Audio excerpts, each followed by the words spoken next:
misalnya ini aku mau nguji efektivitas voice alarm buat evakuasi. Jadi ini dibandingin kalau evakuasi notifikasinya pakai voice alarm atau cuman pakai fire alarm yang tenong-tenong.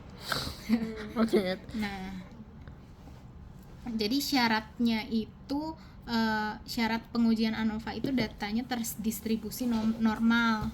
Nah, karena jumlah datanya itu nggak nyampe 50 punyaku, jadi aku pakai Shapiro Wilk. Kalau di atas coba nanti cari pakai apa ya, aku lupa. Kalau sorry Shapiro Wilk kan? Ini kan 60 yang ya. datanya kecil itu iya, pakai Shapiro aja. Itu banyak.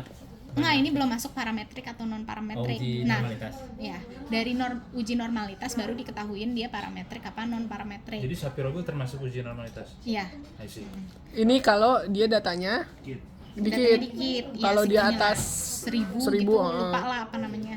Okay. Nah, Shapiro Wilk ini ditentuin hasilnya sama p-value. Kalau p-value-nya lebih rendah daripada 0,05 berarti datanya nggak normal. Tapi kalau lebih tinggi dari 0,05 berarti datanya normal.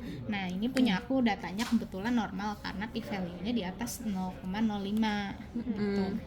Setelah uji normalitas, kita harus uji varians buat tahu standar populasinya berapa.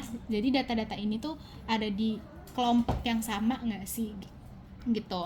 Nah, karena aku pakai F-test karena ininya lebih dari 30 sampel. Pakai T-test deh, karena aku nggak tahu soalnya, populasi standarnya. Iya. Pakai T-test. Kalau tahu. Jadi ini bandingin aja satu-satu pakai T. Pertama berarti bandingin dulu pakai T. Nah, terus tapi ini kan ANOVA kan? Pas tes T ini karena ini datanya normal tapi. Iya, karena ini nggak normal ya. Iya. Ya udah berarti langsung Shapiro Wilk terus Kruskal-Wallis. Shapiro Wilk sama Kruskal. Apa itu ngomongnya? Kruskal-Wallis bentar ya. Jujur. Krus yang gue tahu kapal. Uji ANOVA non parameter. Sapinya diapain? Ya dong. Tau kan lo yang gini. Duduk lu. Itu mah bantai. Misalnya gue kesel pas dapet itu. Nih. Kalau ini kan ada ininya. Kalau ANOVA dia ANOVA untuk yang parametrik, kalau non parametriknya dia pakai Kruskal-Wallis gitu. Kalau T-test pakai Wilcoxon, tapi karena ini 3 subset data jadi dia pakai Kruskal-Wallis. Cari aja nih kayak ini boleh bagi nggak? Hah? Foto yang ini. mana? Yang fotoku boleh. Ini Google. Enggak yang tadi. Boleh. Nih, pakai ginian aja nih. Terus yang tadi punya Laras. Ya. Yang boleh. Yang PDF. Boleh tadi grup Avatar. Wallis. Stats. Maaf. Yuk. Nih pakai ginian aja. Oke. Pakai online. Nih. Yang post hoc. Iya. Habis itunya. Iya, berarti kalau Kruskal-Wallis post hoc-nya pakai Dance, nggak pakai Turki. Dannya apa nih post hoc nih? Tapi ini disuruh ada dan nggak di sini. Aku kemarin tuh nggak nyampe post hoc soalnya.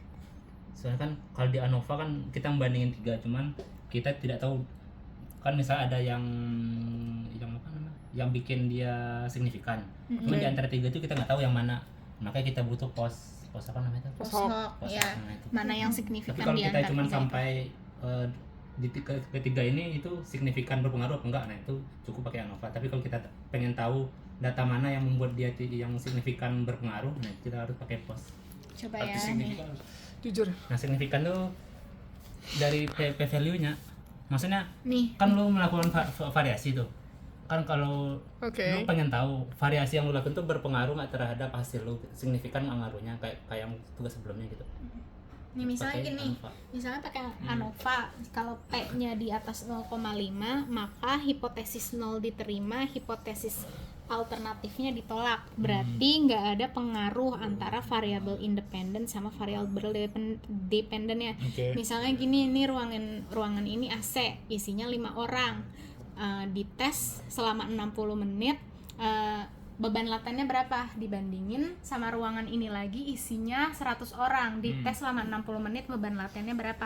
Nah diuji kalau misalnya T-nya di atas 0,05 maka hipotesis nolnya diterima, yaitu nggak ada pengaruh setelah penambahan orang. Tapi kalau kurang dari 0,5 yang diterima hipotesis alternatifnya, berarti hasilnya signifikan, penambahan orang itu berpengaruh terhadap beban latennya gitu. Oke. Terus nah coba aja ini pakai ini. Maaf nggak apa-apa ya, buka. Ya, aman. Terus kalau start. Tapi beneran nggak normal kan ini? Tadi uji satu-satu, nanti cek lagi aja. Tapi aku uji di itu sih di Origin Pro. Oh coba nanti tes lagi. Bukan Bukan nggak tahu yang sebelum- yang Origin kan tadi kan banyak itu uji normalitas yang mana. Cuman di Coba pakai Sapiro Wilk. Ada berapa Kemarin sih sih- totalnya itu metode uji normalitas? Nggak tahu, nggak Lemot ya? Iya lemot.